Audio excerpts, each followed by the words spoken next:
Hi, everybody. This is Dr. Maria, and you're listening to the Energy of Money podcast. Thanks so much for tuning in again.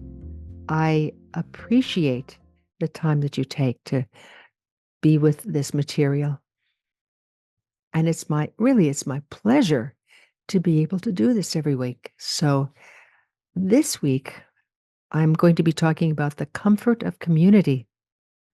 And I'm going to start off by reading a story to you. And then we'll look at the story afterward, okay? There's an old story of a man who had a conversation with the Lord about heaven and hell. "I will show you hell," said the Lord, and he led the man into a room in the middle of which was a very big round table. The people sitting at it were famished and desperate. In the middle of the table was an enormous pot of stew, more than enough for everyone. The smell of the stew was delicious and made the man's mouth water. The people around it were holding spoons with very long handles. Each person found that it was just possible to reach the pot to take a spoonful of the stew. But because the handle was longer than anyone's arm, no one could get the food into his mouth. The man saw that their suffering was indeed terrible. "Now I will show you heaven," said the Lord. And they went into another room, exactly the same as the first. There was the same big round table and the same enormous pot of stew. The people, as before, were equipped with the same long-handled spoons. But here they were well nourished, laughing and talking. At first, the man could not understand. "It is simple, but it requires a certain skill," said the Lord. "You see, they have learned to feed each other." So, the comfort of community. You know, one of the basic principles that we all have is the need to belong, the need to be part of a community. Because when we're part of a community and we participate in that community, we give to that community, and we allow them to give us back in return, you see. It's not always about giving, it's about receiving as well. We're nourished. We're nourished in our heart. We feel better about ourselves. As a matter of fact, research is showing that one of the uh, chief factors that allows for aging with health and the ability to communicate with ease is to be part of a community, to be well nourished. I'm saying this to you because, in times when we're experiencing difficulty worldwide, sometimes we feel famished. We feel isolated. We ask ourselves, "Oh, do I belong to something? What role can I play? How can I live a life that is one of being, well, having a sense of fulfillment and satisfaction?" And I tell you, it's all about being part of a community. Now, it may not be as hard as you think to be part of a community. The first thing I have asked people throughout the years is there some place that you'd like to volunteer? Now, I know sometimes volunteer can sound like voluntold, being forced to participate. No, no, no, no, no, no. I'm not talking about that. I'm talking about actually allowing yourself to find a way where you personally can contribute yourself, you know? Yes, contributing money is very good. Please, it's very good to contribute to a cause that resonates with your heart. But there's a lot to be said for showing up. And there's so many different ways we can now. For example, you've heard about people who show up for various holidays, like here in the US when we celebrate Thanksgiving, going to a place where they're giving people who don't have homes a good Thanksgiving meal. And every time I've participated in a program like that, at the end of the day, I come away with my heart nourished. Because you see, one of the things that we all want is to know that somehow our life has made a difference. Somehow our existence has made a difference. And when I can see that that's true, it allows me then to feel part of something greater than myself. And I say that's so much an antidote to the kind of sense of aloneness that we tend to experience. As you're hearing my voice, you might say, well, what is that, Dr. Maria? What has that got to do with the energy of money?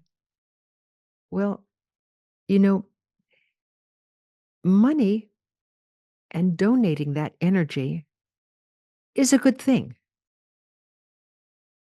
But there are 6 kinds of energy that we're here to use in our lifetime.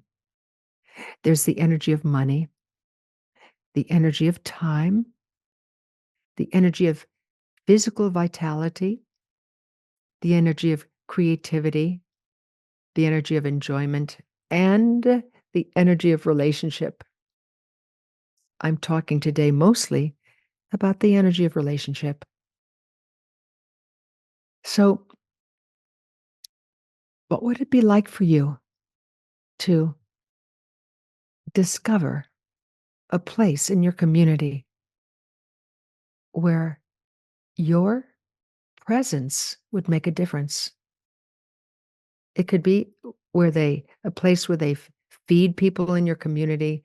They could be a place where they pack food baskets for people. It could be in a place where you read to children who are ill. It could be in a place where you read to someone who has lost their eyesight recently. You read to them or just spend time with them. Even as you're hearing my voice, if this gives you a sense of longing for that kind of participation, that kind of relationship, think about for yourself, where in my community do I know they could really use someone like me? Look at some of the talents that you've already developed in your life. You know, do you have the gift of gab, as we say, where you can talk to people easily? Do you love reading to folks? But you see, the bottom line is find a place. Don't wait until you feel that deep hunger inside where you don't have a sense of being connected to other people. The truth is we're all connected to each other. And the best antidote to isolation is involvement. I know that during the pandemic, so many of us felt isolated because we literally couldn't go out there and play, play on the scale of being with people and talking, and but we can do it now. We really can. And for those of us who really don't have the ability to leave our home at the moment, have you tried Zoom? Have you looked at Zoom groups that you could be part of?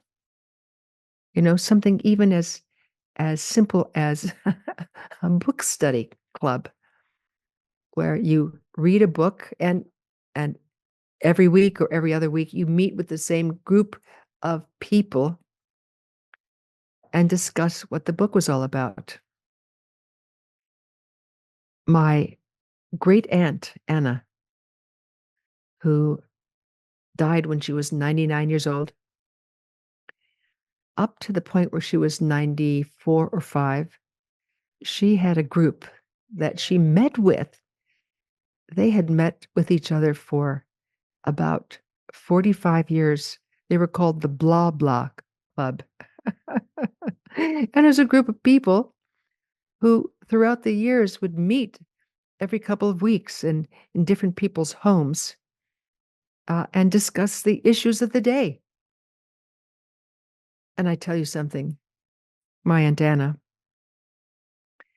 even when she was 99 years old, she was sharp as a tack. Her intellect had not faded. Oh, yeah, she had trouble with memory from time to time. But to tell you the truth, she was just as sharp talking about some of the issues of the day. Can you imagine that? 98, 99 years old and still interested in what's going on? So, discover a way to feed other people. I mean, metaphorically, if not actually. Find a place that you would love to get involved. Once again, it could be Zoom, it could be in person, but get out there. Don't sit back with a sense of isolation and hopelessness and things are never going to change for the better. Don't do that to yourself. It affects your health, it affects your cognition. Stay involved.